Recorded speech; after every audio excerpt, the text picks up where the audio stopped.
o pastor Paulo Júnior é o nosso Paul Walsh brasileiro, porque tem sido o instrumento de Deus para alertar a sua igreja a voltar de novo para as Escrituras, pois temos nos afastado delas. Então, pastor Paulo, desde já a nossa gratidão por você ter aceitado o convite de participar do Adoradores. Meus irmãos, nós tivemos mais de 1000 pessoas no CAC, e eu digo isso não para a honra e glória da Igreja Batista de Constantinópolis, do pastor Marco Benício, da juventude, para a honra e glória do Senhor. Porque é difícil, irmãos, levar 1000 pessoas para o CAC, para o Tarumã, num calor de mais de 40 graus. Foi vitória, irmãos.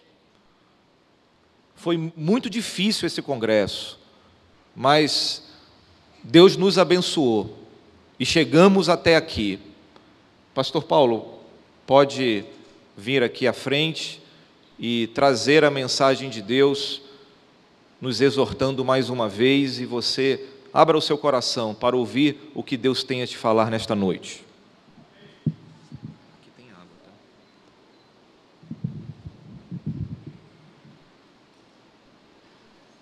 E podemos também ouvir a respeito da música cristã. Espero que os irmãos tenham sido edificados.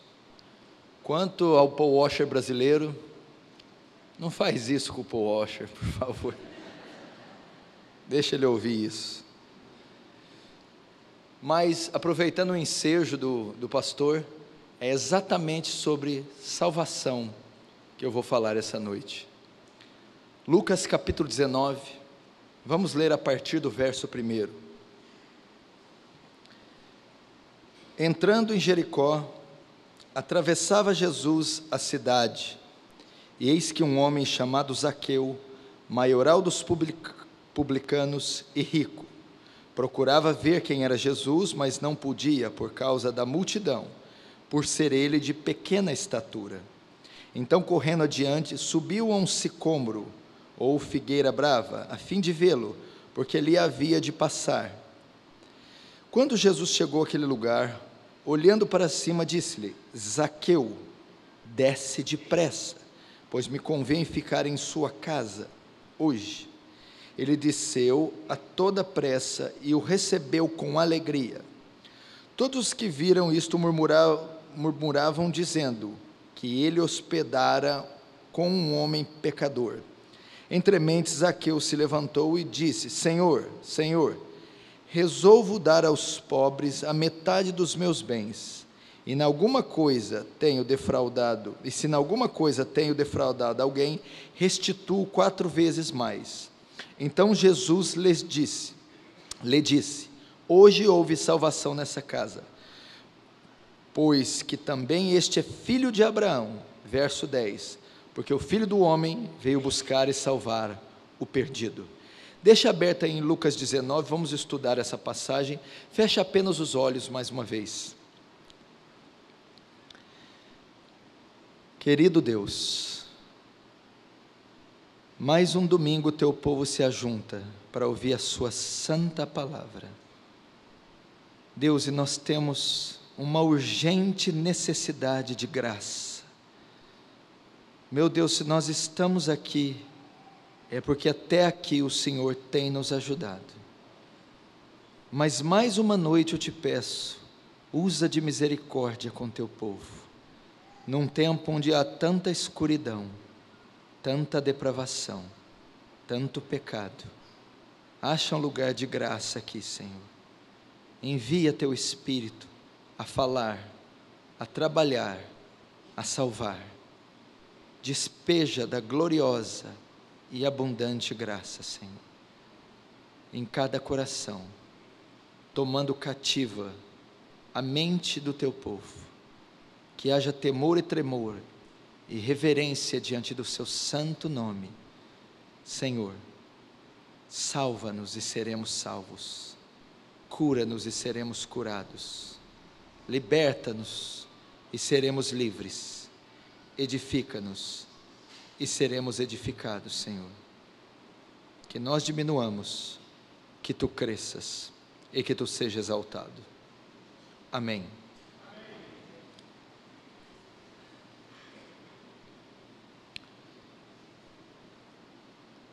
A cruz de Cristo, o Evangelho de Cristo. Qual a principal obra da cruz de Cristo? Da morte, sepultamento e ressurreição de Cristo. A morte, o sepultamento e a ressurreição compreende a mensagem do Evangelho. O Evangelho não é sobre a sua melhor vida aqui na terra. O Evangelho não tem a ver com bem-estar social, físico, nem financeiro. O Evangelho é a boa notícia de que Deus se encarna, envia um Salvador sem pecado, vive uma vida justa, santa, cumpre toda a lei e a justiça de Deus, morre na cruz do Calvário, condenado, esmagado pela ira de Deus, morrendo na cruz, Deus o mata, despejando sobre ele sua ira, fazendo assim, satisfaz a sua justiça. Na morte na cruz no Calvário, há o que chamamos de imputação. Nossos pecados são imputados, lançados sobre Cristo, e a justiça de Cristo, o cumprimento perfeito e a obediência da lei, é imputada sobre aquele que crê, e ele morre, no terceiro dia ressuscita, demonstrando que Deus aceitou o seu sacrifício, garantindo a nossa justificação e a nossa ressurreição. Isso é a mensagem do Evangelho. Essa é a boa notícia. Não tem nada a ver com cura de caroços, financiamento de carros ou casas, casamentos ou bem-estar. É o resgate, é a redenção dos condenados, dos mortos em Adão, dos perdidos, daqueles que estão condenados ao lago eterno de fogo e enxofre. Essa é a mensagem do Evangelho. Você e eu temos a grande facilidade de não pensarmos na eternidade. Quem é que acha que vai morrer hoje? Todo mundo acha que vai para casa normalmente, como faz todo dia, que vai pegar o seu ônibus, táxi, ou carro, ou avião, e vai chegar em casa. Nós às vezes nos achamos imortais, mas você pode ser atropelado, sofrer um acidente hoje, ter um derrame, um infarto fulminante, uma veiazinha bobinha, se entupir, e você passa da morte, da vida para a morte, num instante. Jonathan Edwards dizia assim: ó Deus, grave a eternidade nos meus olhos. O que ele está querendo dizer? Grave a eternidade nos meus olhos, que eu viva na terra, tendo em mente o céu, que eu viva na terra, tendo em mente a eternidade. Nós possuímos almas, somos seres que possuem almas, que vão permanecer na eternidade. Alguns dizem almas eternas. Nós apenas estamos numa fase da nossa vida que é corpórea, mas a Bíblia diz que pós-morte, uns irão para o descanso eterno nos céus, outros para a condenação eterna no inferno. Nós deveríamos todos os dias dormir tendo em mente a eternidade. A outra coisa que ocorre após a morte e o homem está ordenado morrer uma vez só. Todo mundo só pensa nessa parte, morrer uma vez só, para o espiritismo. E a segunda parte? Mas depois disso, vem o juízo. Apocalipse 20, fala de um trono branco, um trono de julgamento, e todos comparecerão diante desse trono e serão julgados pelas suas obras. Os crentes serão julgados pelo seu serviço a Deus. Os ímpios serão julgados pelos males e seus pecados, mas todos estarão de pé diante desse trono. Os livros serão abertos, e um livro que é o livro da vida, e tudo que for escrito no livro, cada um será julgado conforme os registros. Nisso consiste a nossa trajetória. E nós temos tanta facilidade de esquecer disso. Ficamos tão preocupados com o financiamento do carro, com o casamento precoce, com a beleza, a estética e os cosméticos, ou com o nosso sucesso físico e material. Provavelmente você está aqui sentado e com o coração apertado com alguma coisa terrena, ao invés de estar se preocupando com o eterno. Quanto valor nós temos dado à eternidade? Eu estou falando de céu ou inferno, vida ou morte. Nisso consiste nossa trajetória. Jesus, contando uma parábola, disse assim: louco, amanhã pedirão a sua alma, o que tens preparado? E para quem será? Você pode morrer a qualquer momento. Como você estará? Como você se apresentará na sua morte? Amós diz assim: prepara-te, ó Israel, para encontrar com o teu Deus. Eu vou falar sobre isso. É o grande propósito da encarnação de Jesus. É o grande propósito da morte de Jesus. É o grande propósito do sepultamento de Jesus. E é o grande propósito da ressurreição de Jesus. A redenção das almas. A salvação dos pecadores. O Cordeiro que foi morto antes da fundação do mundo. E por que não falar de salvação, se é o tema central do Evangelho? E eu vou usar aqui a pessoa de Zaqueu, a passagem do publicano, cobrador de impostos, Zaqueu, para falar a você a respeito da salvação. Eu gostaria dos seus olhos fitos, seus ouvidos abertos, seu coração quebrantado para essa palavra. Vamos aprender sobre a salvação com a história de Zaqueu. Primeiro, a Bíblia fala que Jesus estava em Jericó, atravessando a cidade. Verso 2 diz: eis que um homem chamado Zaqueu, maioral dos publicanos. Até aí.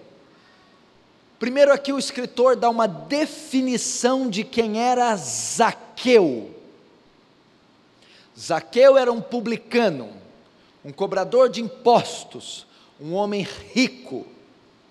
Para os judeus, Zaqueu era um homem sujo, um homem impuro, um pecador.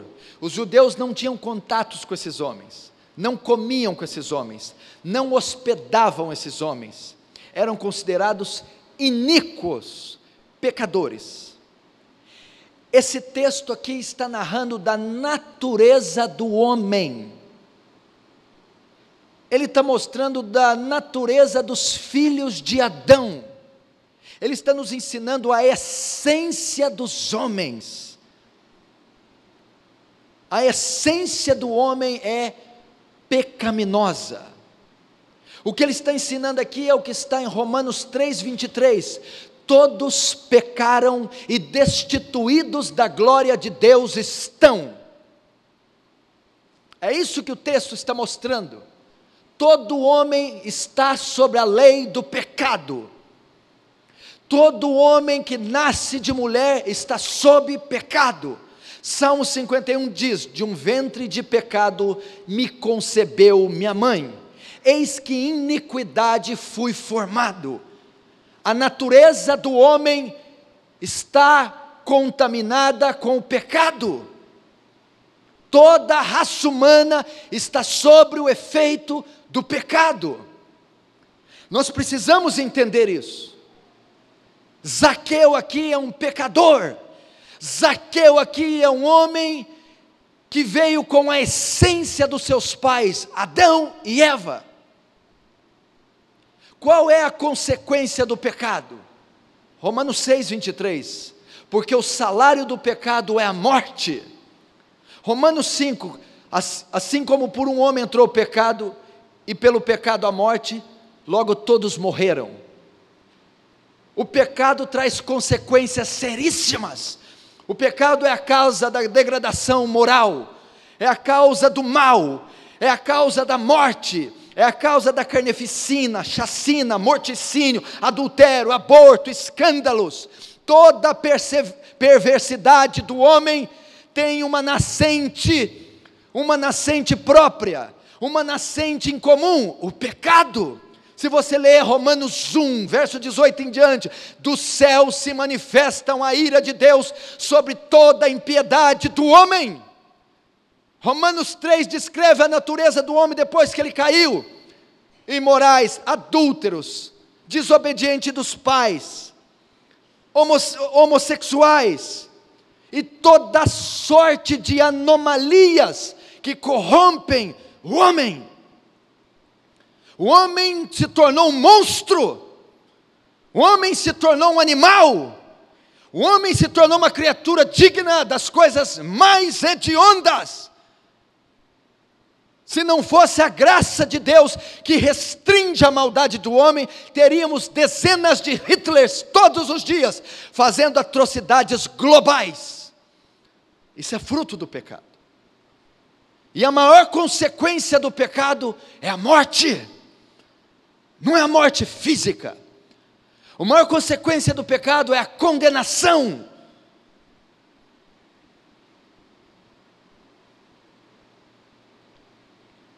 É a condenação a sofrerem a violenta, justa e santa ira de Deus no inferno. Você sabe o que é o inferno?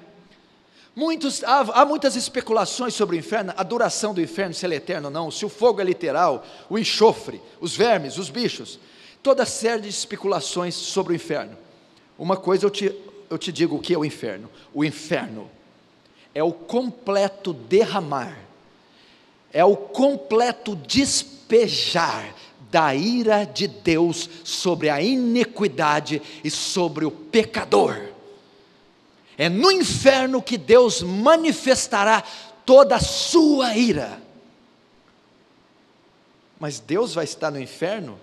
Apocalipse 14, a Bíblia diz: e os tais beberão do cálice da ira de Deus, preparado sem mistura, e serão atormentados pelos séculos dos séculos.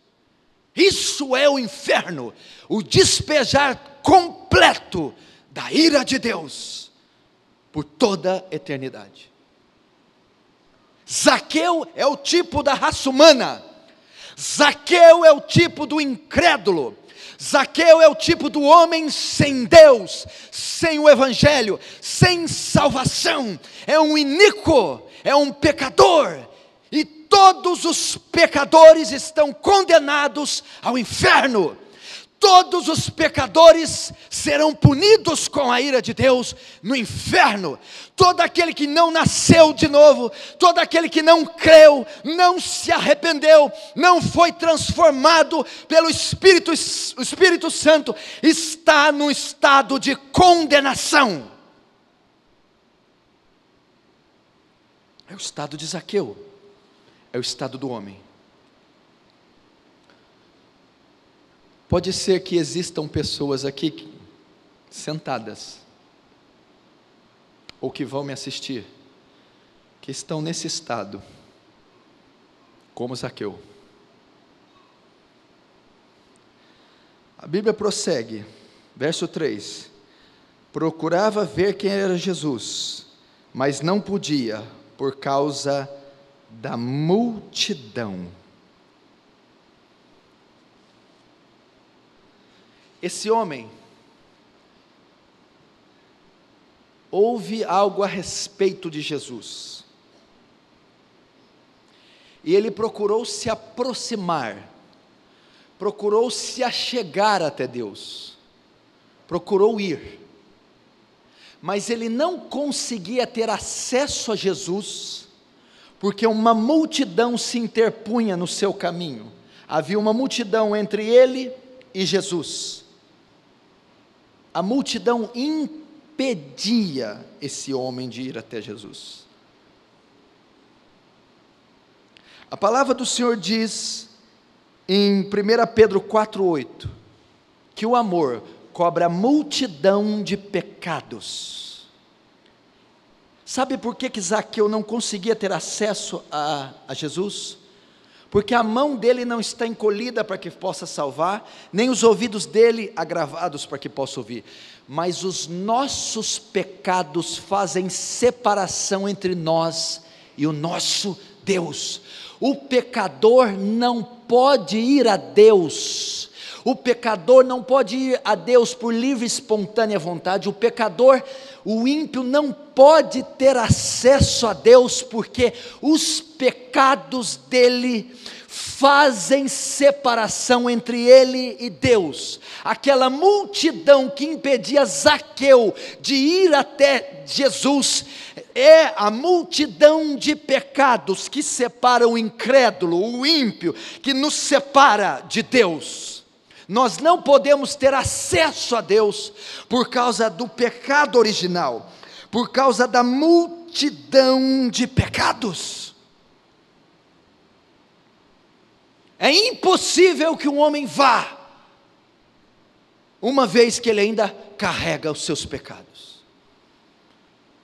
É impossível que ele profira palavras de louvor e adoração, uma vez que para Deus é abominação, por causa dos pecados. Há uma barreira. Quando Adão pecou, presta atenção, a Bíblia diz que Deus tirou o homem do paraíso, colocou serafins com espadas flamejantes, cortou o vínculo imediato de Deus com a criatura. Quantos pecados você acha que Adão precisou cometer para acontecer esse cataclisma no mundo e para o homem se separar de Deus? Um único pecado separou, cortou o vínculo de Deus com o homem. Abacuque 1,13 diz: tu é tão puro de olhos que não pode contemplar o mal. Os nossos pecados fazem separação entre nós e o nosso Deus, e é impossível que nós nos dirigimos, que nós nos voltemos, ou que tenhamos acesso a Deus, tendo os nossos pecados sobre nós. Acompanha comigo ainda.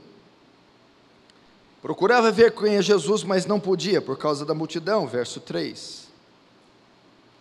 Por ele ser de pequena estatura. Até aí.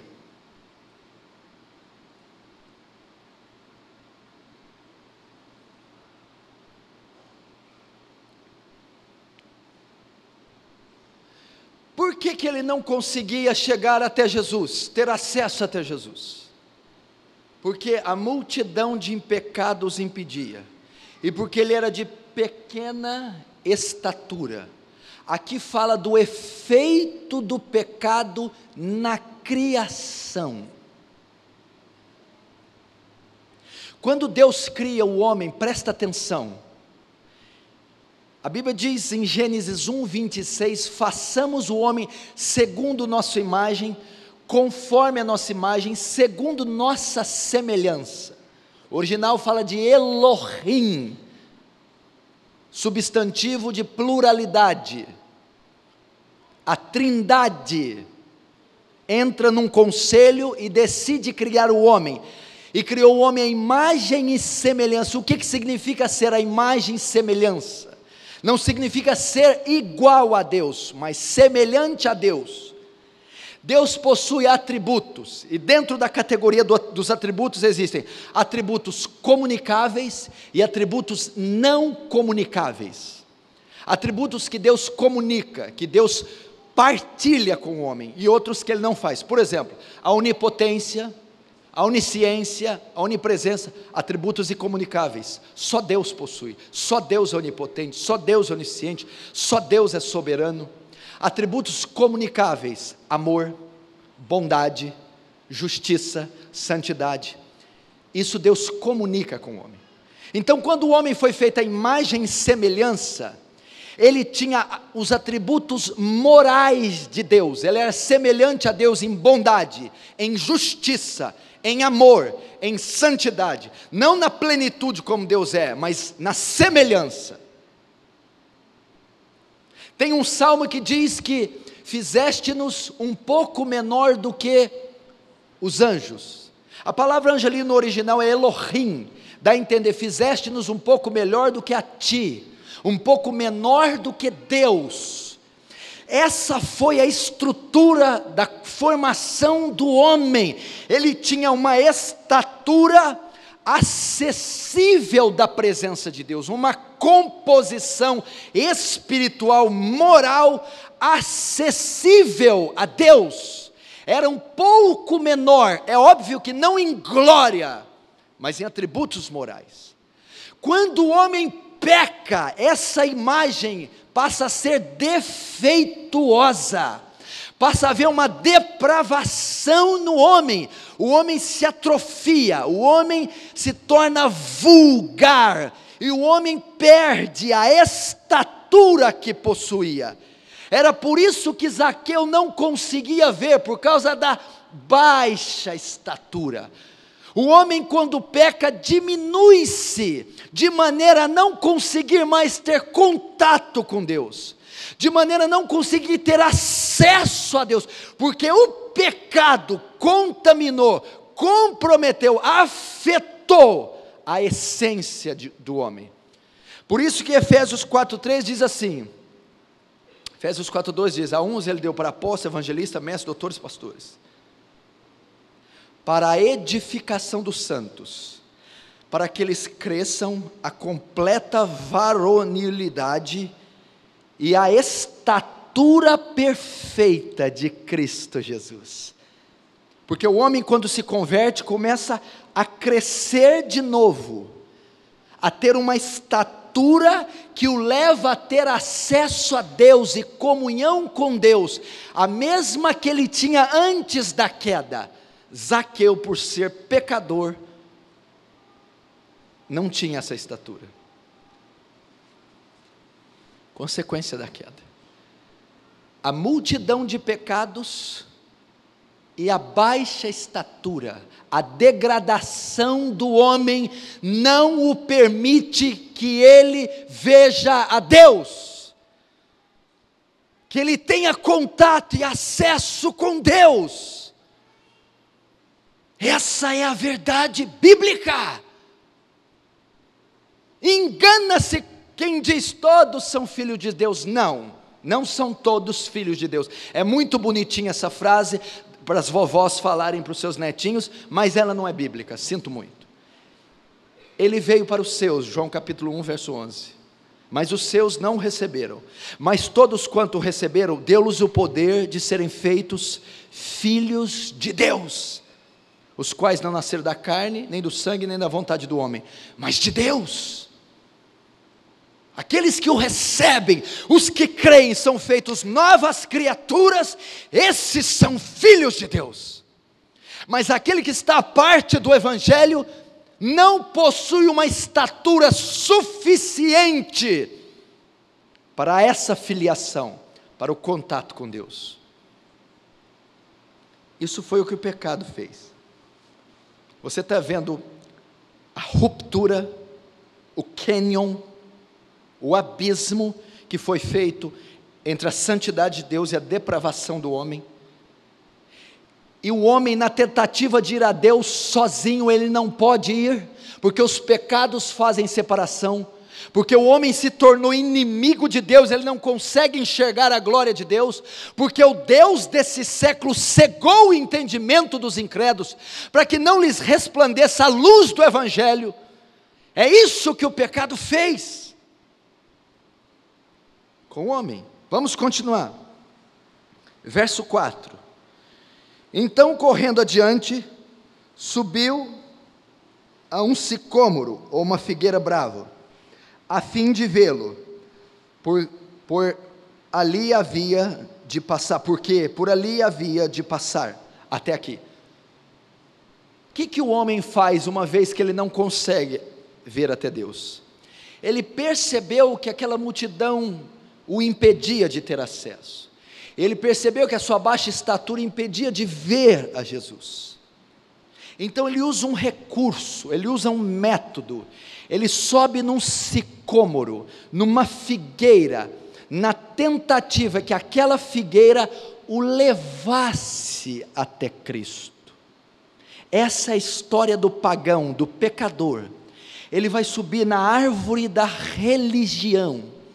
Ele vai procurar um método religioso, uma maneira de se achegar a Deus por suas obras. A palavra religião vem do latim religare, ligar o homem a Deus. Isso é impossível. Então você vê aí o mercado da fé: espiritismo, catolicismo, testemunhos de Jeová, mormonismo, ordem Rosa Cruz, e assim por diante, até os islamismos. O pecador, na tentativa de ir até Deus, ele faz uso da religião, ele faz uso de uma metodologia, de um método, para ir até Deus, mas ainda assim ele não consegue. Se você notar, depois eu vou mostrar, ele sobe para ver a Deus, mas é Jesus quem vê ele primeiro. Sabe o que essa árvore é? A tentativa de chegar a Deus, a tentativa de ser salvo pelas suas obras. Salvação por obras, chegar a Deus por méritos, chegar a Deus pela sua bondade. São os métodos, são pontes que ligam a Deus. Esse sicômoro aqui pode ser tanta coisa: religiões, esse sicômoro pode ser obras, esse sicômoro pode ser doutrinas, esse sicômoro pode ser João Calvino, Martinho Lutero, Joseph Smith, William Branham. Só há um sicômoro que liga Deus, o homem a Deus. Só há um mediador entre Deus e os homens: Jesus Cristo, o homem. Cuidado para não fazer da doutrina, cuidado para não fazer da profissão de fé, cuidado para não fazer das obras, cuidado para não fazer da religião a causa da sua salvação. Nenhuma religião, nenhum método, nenhuma doutrina, nenhum homem é a causa da sua salvação, senão única e exclusivamente Jesus Cristo, o Filho de Deus.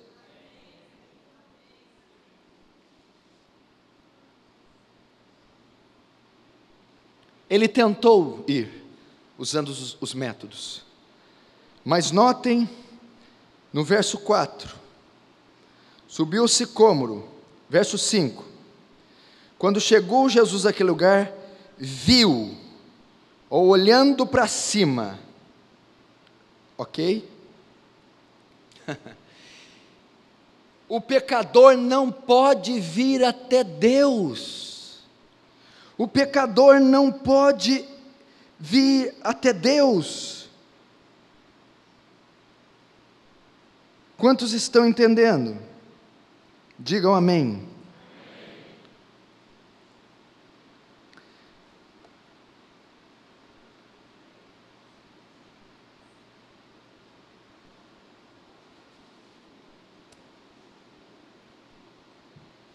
Jesus é quem o viu. A Bíblia diz assim: ninguém pode vir até mim se o Pai não me enviar. A Bíblia diz também em João capítulo 15: não foste vós que me escolhestes, antes eu escolhi a vós. O pecador não pode ir até Deus pelos seus esforços, o pecador não pode ir até Deus pela religião, o pecador não pode ir até Deus pelas suas obras, ele não pode obter salvação pelo seu mérito. ele tenta ver, ele tenta ir, mas quem viu ele foi Jesus. Jesus o achou, Jesus o encontrou, Jesus o viu, Jesus o achou. Ninguém pode ir a ele, se o Pai que o enviou não trouxer a ele. Não foste vós, não somos nós que o escolhemos, ele escolheu a nós. Não foi nós que o amamos, antes ele nos amou primeiro. Um pecador é salvo quando Jesus o encontra, quando o Espírito Santo o convence, quando Deus o acha. Isso fala da soberania de Deus, isso fala da misericórdia de Deus, isso fala do amor de Deus, isso fala do poder de Deus. Ele o viu, ele o achou.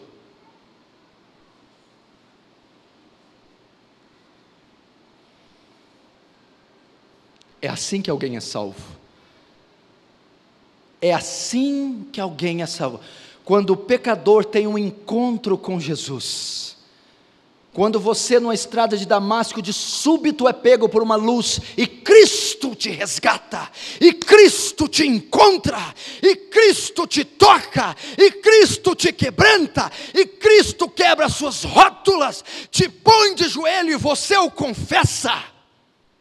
É assim que alguém é salvo. Não é uma manipulação do pregador, não é uma obra da carne, não é uma obra da religião, dos credos, é uma obra sobrenatural. É o Espírito que te encontra em Lodebar, coxo de ambos os pés, e te põe assentado na mesa, como um filho do rei.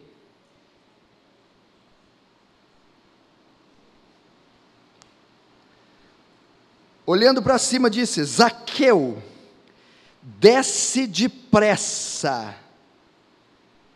Ok? Disse: desce depressa. Sabe o que Zaqueu está falando aqui? Sabe o que Jesus está falando? Quer ser salvo, Zaqueu? Quer ir para o céu, Zaqueu? Quero. Quer dar a vida eterna, Zaqueu? Quero. Então desce depressa, deixa a religião agora, deixa a confiança na carne agora, abandone as obras agora, deixe de confiar em homens agora, desce desse método, desce desse sicômoro, desce dessa religião, desce desses credos, abandona a confiança nas obras, abandone a justiça própria, abandone a bondade própria, porque você, Zaqueu, não é bom, você, Zaqueu, não é justo. Não, pastor, é óbvio que há pessoas justas e boas, e que há obras que serão consideráveis. É verdade, eu me esqueci, as nossas obras. Isaías 64:4 diz que as vossas obras são como trapo de imundícia. É isso que toda a nossa boa vontade, as nossas obras, nossas ações diante de Deus, tentando alcançar méritos salvíficos, significam. Trapos de imundícia. Sabe o que o escritor está dando a entender? Sabe o que significa trapos de imundícia? Sabe por que ele usou esse termo ali no Antigo Testamento? Significa um leproso. Quando pega a doença lepra, a carne, a pele começa a apodrecer, necrosar, eminar pus e sangue. Então eles enrolam o leproso com um lençol de linho, e ele fica todo guardado. Depois de algum tempo, o pus vai começando a encharcar aquele pano, e vai começando a atravessar o pano, o sangue vai começando, aquele pano fica encharcado de sangue e pus, depois tem que tirar aquele pano para trocar. Hora que desenrola o leproso, junto com o pus, o sangue, vem pedaços da carne, pedaços carcomidos, putrefados, pútridos. O odor daquilo é insuportável, a cor amarelada, sangue e pedaços de carne necrosados. Aquele lençol jogado do lado, é o trapo de imundícia que Isaías está dizendo. Deus está dizendo que as nossas obras diante dele, para sermos salvos, são como aquele lençol cheio de pus, necrose, fétido, trapos de imundícia. E Jesus está dizendo que quer ser salvo, deixe os trapos de imundícia, abra mão da confiança na carne. Se você acha que vai ser salvo por ser bonzinho, por fazer tudo politicamente correto, se você acha que a salvação é meritória, você está enganado. Desça daí. Se você confia, porque professa um credo reformado, vai ser salvo, desça daí. Porque você acha que vai ser salvo, porque lê literatura histórica reformada, desça daí. Se você acha que é pelo seu esforço em santificar-se, em jejuar, em orar, em agradar a Deus, desça daí. Se você acha que é o batismo, Santa Ceia, desça daí. Desce depressa. É evidente que nenhuma carne será justificada pelas obras da lei. Não há como ser justificado pelas obras. Vamos ver o que Zaqueu faz. Quando Jesus desce, é uma proclamação do Evangelho que Jesus está fazendo. Verso 6, ele desceu a toda pressa e o recebeu com alegria. Presta atenção, quando Jesus disse, desce daí, Jesus está dizendo, deixa de confiar na carne, deixa de confiar nos homens, deixa de confiar na religião, deixa de confiar nas suas obras, e confie em mim. Esse é o Evangelho. Jesus proclamou o Evangelho. O que a Bíblia diz? E depressa Zaqueu desceu. Qual foi a resposta de Zaqueu à proclamação do Evangelho de Jesus? Qual deve ser a resposta de um pecador quando ouve a mensagem do Evangelho? Quando ele desce com alegria, é um ato de fé. Zaqueu creu, Zaqueu confiou, Zaqueu obedeceu à ordem de Jesus. A resposta do pecador ao Evangelho deve ser de arrependimento e fé. Deve ser do quê? Qual é a única maneira de alguém ser salvo? Efésios 2,6, pela graça sois salvos, por meio da fé. Isso não vem de vós, é dom de Deus, não vem por obras para que ninguém se glorie, pela graça sois salvos por meio da fé. Romanos capítulo 5 verso 1, justificados pois pela fé, nós temos paz para com Deus, por meio de Jesus Cristo nosso Senhor. Quando Zaqueu desce, quando Zaqueu deixa as obras, deixa os homens, a confiança em si, e aquele ato de descer é um ato de fé, com alegria, Zaqueu creu, Zaqueu confiou na mensagem, Zaqueu naquele momento foi justificado. Um pecador só pode ser salvo se ele for justificado. E ele é justificado como? Pela fé. No momento que ele crê, ele é justificado. O que é justificação?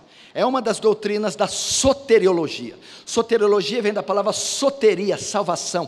A doutrina que estuda a salvação. A justificação, a palavra justificação é um termo forense, tirado do campo do direito. É um termo judicial. Significa que Ser justificado significa uma pessoa ser considerada legalmente justa, sem culpa, perdoada dos seus pecados diante de Deus. É assim, uma pessoa para herdar a vida eterna, só pode herdar se ela for justa diante de Deus. Não que ela vai se tornar sem pecado, mas ela vai ter um veredito favorável. Isso é ser justificado.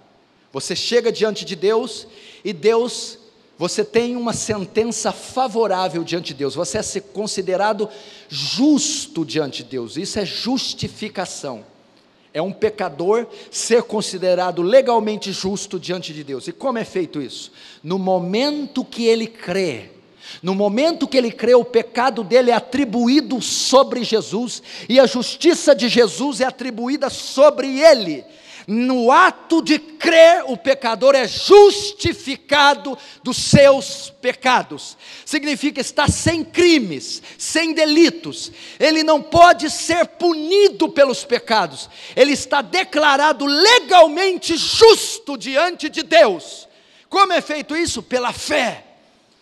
Quando você crê em Jesus, quando você crê no Evangelho, naquele instante, o seu pecado é depositado na conta de Jesus, e a justiça de Jesus é depositada na sua conta. Naquele momento, você é declarado legalmente justo diante de Deus, você é salvo.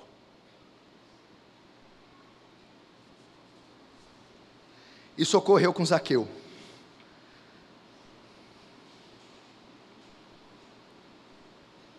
Verso 7. Todos os que viram isto murmuravam, dizendo que ele hospedara com um homem pecador.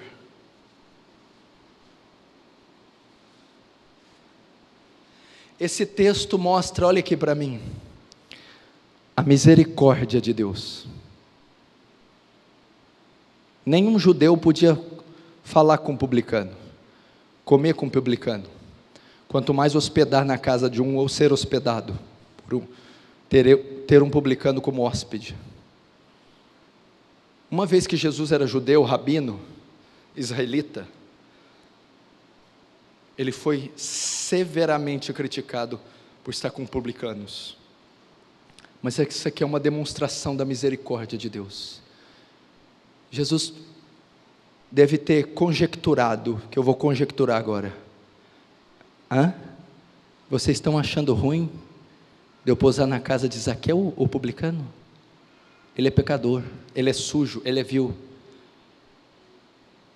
O Filho do Homem não veio chamar justos, mas pecadores ao arrependimento, porque os sãos não precisam de médico.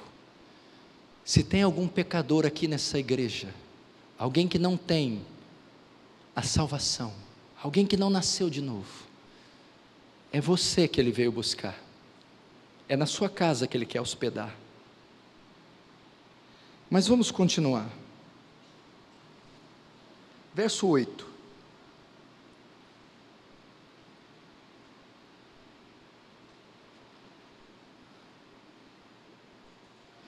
Melhor, o verso 7 ainda. O verso, cadê? O verso 5, parte C, a última parte. Pois me convém ficar em tua casa. Até aí. Presta atenção para você entender a mensagem.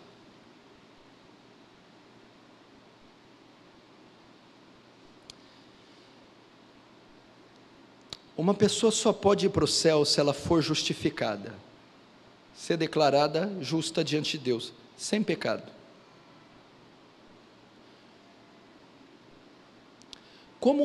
Como você faz para ter certeza que você foi justificado? O senhor falou que a justificação é pela fé. Eu criei. Não, isso aí não vale, porque até os demônios creem e estremecem. Aliás, os demônios têm atitude melhor que muito crente. Eles creem e ainda estremecem, tremem. Tem muito crente que não treme. Qual é a evidência que descreve, determina que você de fato creu para justificação. Como eu, os pastores, os mais velhos, os mais maduros na fé, os novos convertidos, fazem para saber se foram justificados, que é o único meio de alguém ser salvo. Quando Jesus fala assim, convém que eu vá pousar na sua casa, uma vez que ele crê, acontece o processo da justificação. Depois da justificação, ocorre a regeneração. Quando Jesus fala, convém pousar na sua casa, ele está falando da obra do Espírito Santo, na sua, dentro, é a obra que é feita no coração do homem. Eu preciso penetrar, adentrar, Zaqueu, nos seus recônditos, entrar no seu coração, nos seus aposentos, para regenerar você. É o ordo salutis, a ordem da salvação. Primeiro, justificação. Depois, regeneração. O que é a regeneração? Regeneração, presta atenção, quando você ouve a mensagem do Evangelho, quando você ouve a exposição das Escrituras do Evangelho, não é o que estão se pregando por aí não, é quando se ouve a exposição das Escrituras, quando se ouve a pregação pura do Evangelho, o pecador é levado ao arrependimento e à fé. Naquele instante, quando ele ouve uma força que transcende o natural, que transcende o físico, que transcende a nossa esfera, uma força supranatural, acomete o pecador, alcança o pecador e o transforma, e faz dele uma nova criatura. Regeneração é um novo nascimento, é uma transformação no estado caído, herdado de Adão, para um estado em conformidade à imagem de Jesus. Isso é regeneração.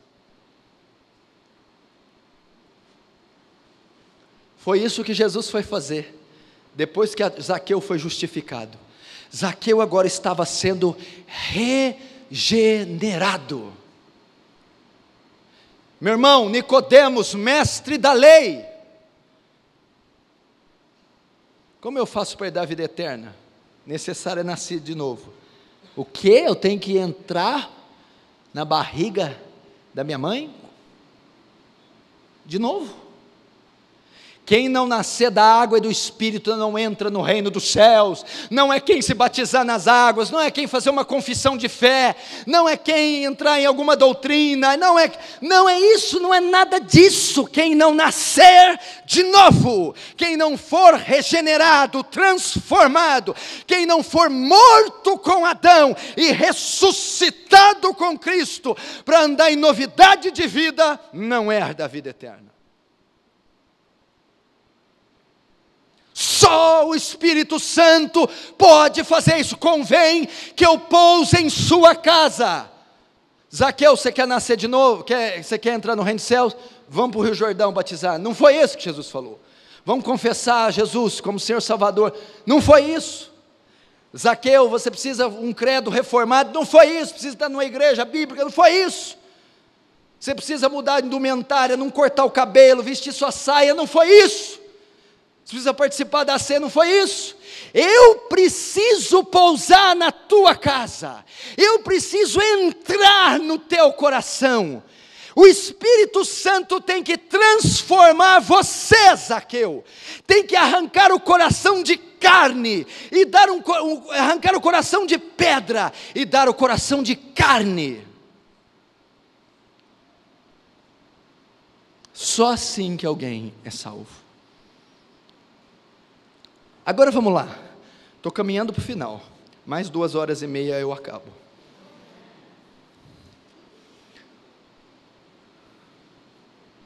Aí você está assim. Isso aconteceu comigo. Isso aí que você está falando aí. Está falando meio complicado, mas eu sei, isso aconteceu comigo. Eu criei. Eu fui justificado.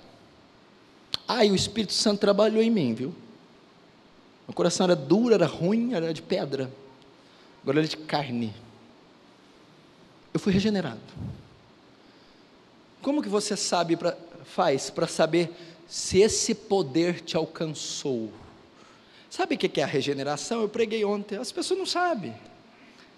Elas acham que salvação é uma coisa assim, vem cá, repete comigo, entra Jesus no meu coração e salva a minha vida. Está salvo. Quando Deus cria o universo, Ele cria a partir do nada, uma palavra latina chamada ex nihilo. Do nada Deus cria o cosmos, o universo. Você imagina as bilhões de galáxias, os planetas. Só para você ter uma ideia, o universo tem 40 bilhões de diâmetros de anos-luz.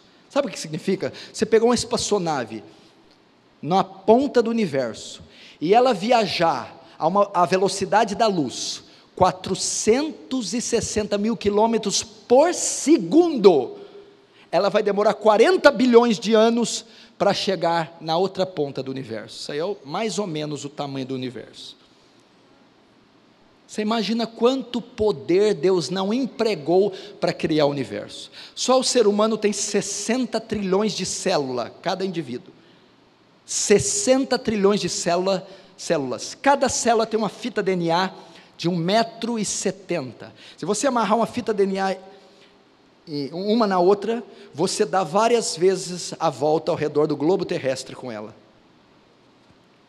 Quanto poder do nada, do ex nihilo, do nada, sem ter matéria pré-existente, Deus não usou para criar o universo, para salvar um homem, para regenerar um homem. O poder que Ele emprega é maior do que o poder da criação, porque para criar o universo, Ele cria a partir do nada. Para salvar você, para salvar um pecador, não é a partir do nada, é a partir de uma massa caída, corrupta, execrável, deplorável, degradante em Adão.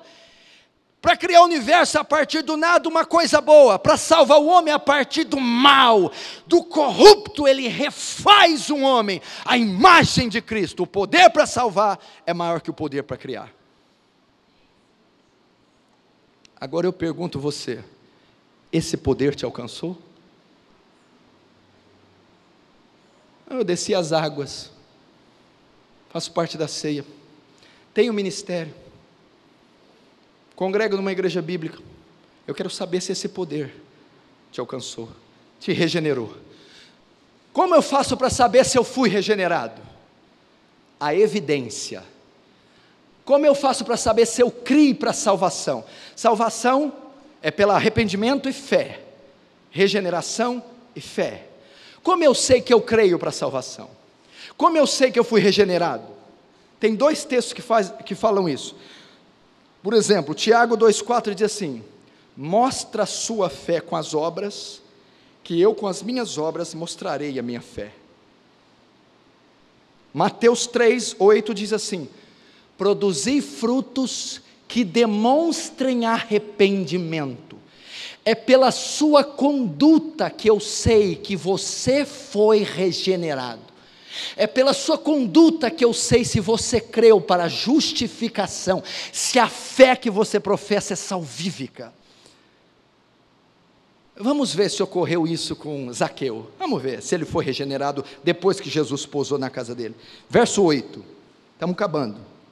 Entre mentes, Zaqueu se levantou e disse ao Senhor: Senhor, resolvo dar aos pobres a metade dos meus bens, e se em alguma coisa tenho defraudado alguém, restituo 4 vezes mais. Nós estamos falando aqui de Paulo Maluf, de Antônio Carlos Magalhães. Nós estamos falando aqui de ladrão, de bandido, avarento. Presta atenção, o perfil de Zaqueu era roubar.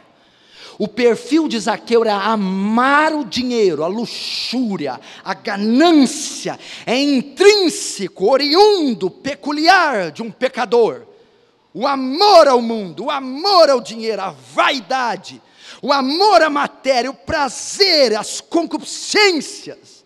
Qual foi a maior evidência que ele creu para justificação? Qual foi a maior evidência que ele se arrependeu dos pecados? Qual a maior evidência que ele foi de fato regenerado? Os frutos. Ele deu metade da fortuna para os pobres. Um homem avarento agora passa a ser generoso, desapegado, sem vaidade, humilde. E aquele que eu roubei, eu restituo 4 vezes mais. Justiça, piedade, amor, compaixão, evidenciado com obras, frutos. Zaqueu passou por uma transformação completa no seu ser. Aqui é a evidência. Como é que você sabe que creu para a vida eterna?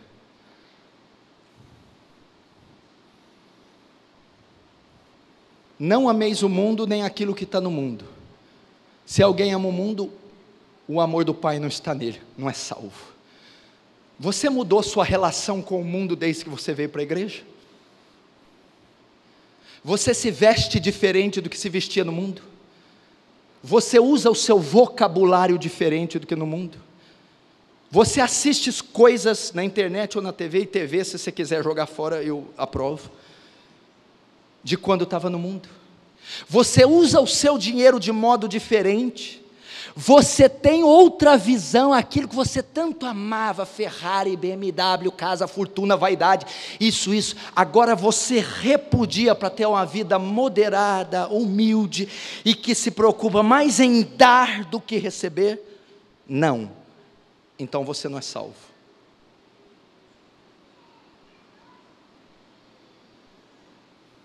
Você perdoa, você ama as pessoas mais atrozes, abomináveis, seus inimigos. Você anda 2 milhas, você paga o mal com o bem, você ora para quem te persegue e te maltrata. A sua relação com o pecado mudou. O pecado, presta atenção o que é arrependimento. O pecado que você amava, o pecado que você praticava desenfreadamente, o pecado que era estilo de vida, agora você abomina, repudia, e a justiça que você não praticava, a piedade, o amor a Deus, e as coisas de Deus que você repudiava, agora você ama. Presta atenção, regeneração não é deixar de fazer as coisas. Se você fala, eu parei de fumar, estou salvo? Não. Eu parei de beber, estou salvo? Não. Eu parei de ir para balada, estou salvo? Não. Eu parei de tomar goró? Não. Eu parei de falar mal da cunhada, mas também ela morreu? Não. Deixa eu falar uma coisa, vem cá. Freiras fumam? Não. Freiras vão para balada? Não. Freiras adulteram? Freiras bebem? Não. Vem cá. Freiras são salvas? Não. Nicodemos fumava? Não. Bebia, adulterava? Não. Nicodemos era salvo? Lia mais a Bíblia que eu e você, orava mais que eu e você, era moralmente melhor que eu e você? Não era salvo. A regeneração não se evidencia quando você para, porque os muçulmanos têm uma santidade estereótipa muito maior que a nossa. Os testemunhos de Jeová, alguns pentecostais ortodoxos vivem em claustros, monges em monastérios, então teriam que ser salvos, porque eles não fazem nada. A evidência não é parar de pecar, a evidência não é deixar de pecar, A regeneração, ela atua numa das maiores áreas do homem, na vontade, na volição. Quando alguém é regenerado, a vontade altera. Então o regenerado, ele não só para de fazer, ele para de gostar de fazer. Porque você pode muito bem ter deixado de fazer, mas por dentro ainda ama fazer, tem desejo de fazer, quer fazer, mas a religião não te permite. Isso não é regeneração.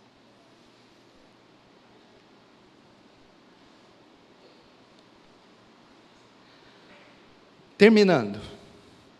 Socorreu com Zaqueu. Verso 9. Então Jesus lhe disse: hoje houve salvação nessa casa, porque este também é filho de Abraão. Estou terminando, por favor.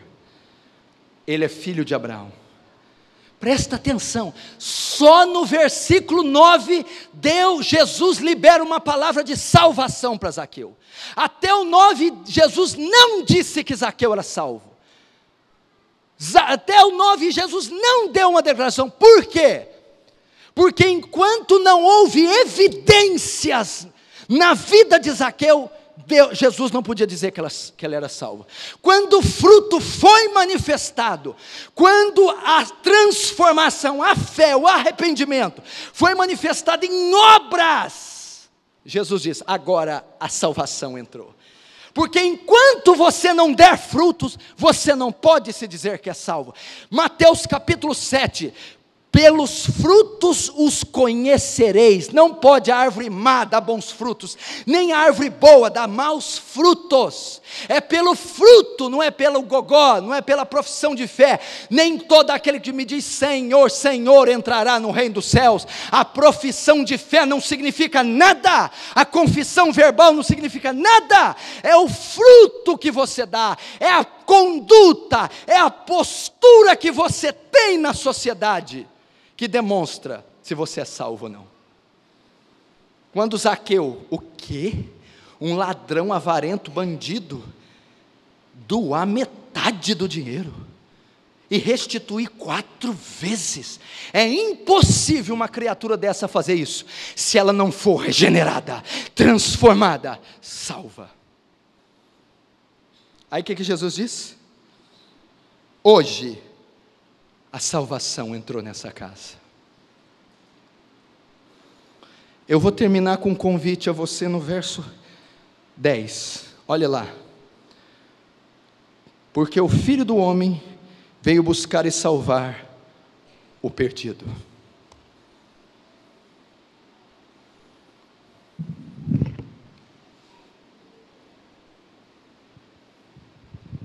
Meu querido, o Filho do Homem veio salvar você. Se tem alguém aqui que não é salvo, presta atenção, olhe para mim. Não endurece o seu coração, não. Essa palavra não veio para te condenar. Poxa, quando você olha para o trono de Deus, ele não é trono de juízo hoje, não. Não é trono de vingança, não é trono de justiça. É um trono de misericórdia e de graça. Hebreus capítulo 4. Jesus não veio condenar você. O Filho do Homem não veio condenar o mundo, mas salvá-lo.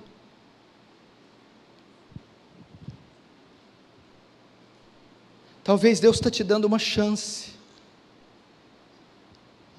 Talvez Ele escolheu esse dia para entrar no seu coração e transformar você. Será que o que vale mais, o seu orgulho ou a sua eternidade? O Filho do Homem veio buscar aquele que está perdido. O Filho do Homem veio ao seu encontro.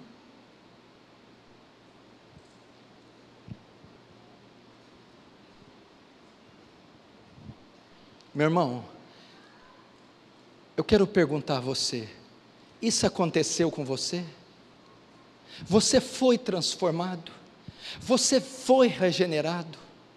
Você nasceu de novo? Esse poder maior do que o poder da criação do universo afetou você? Pastor, qual que é a evidência que eu sou salvo? Depois da justificação, regeneração, aí vem a santificação. Só um pouquinho mais baixo. Santificação. Você vive uma vida santa. Santidade significa separação, cortado do uso comum. Você não tem nada a ver com esse mundo, você não veste com esse mundo, não cheira como esse mundo, não frequenta os lugares desse mundo, não anda com pessoas desse mundo. Você é forasteiro e peregrino. Você foi cortado e separado. Se você diz, isso não aconteceu comigo, pastor, eu estou fazendo um apelo a você.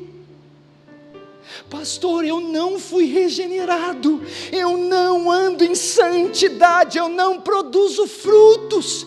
Pastor, eu não quero ir para o inferno.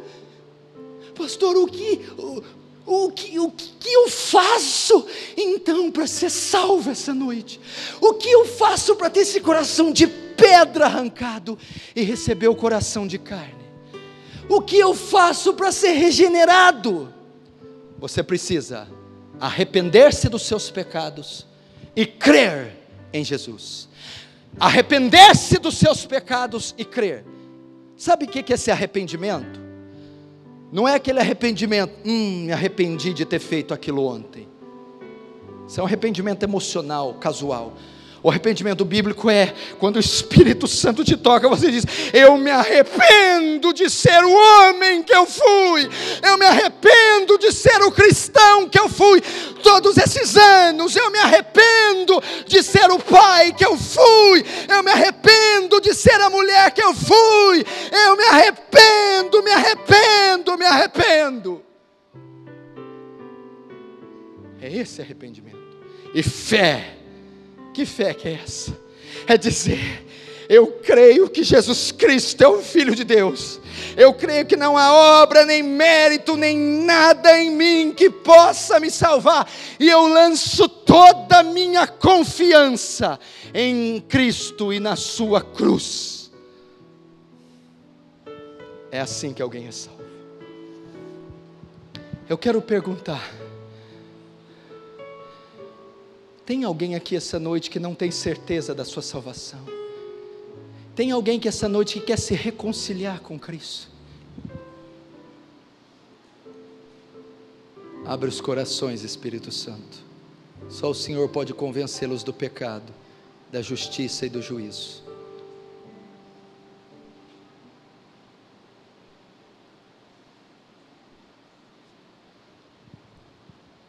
Feche os seus olhos, você que está aqui.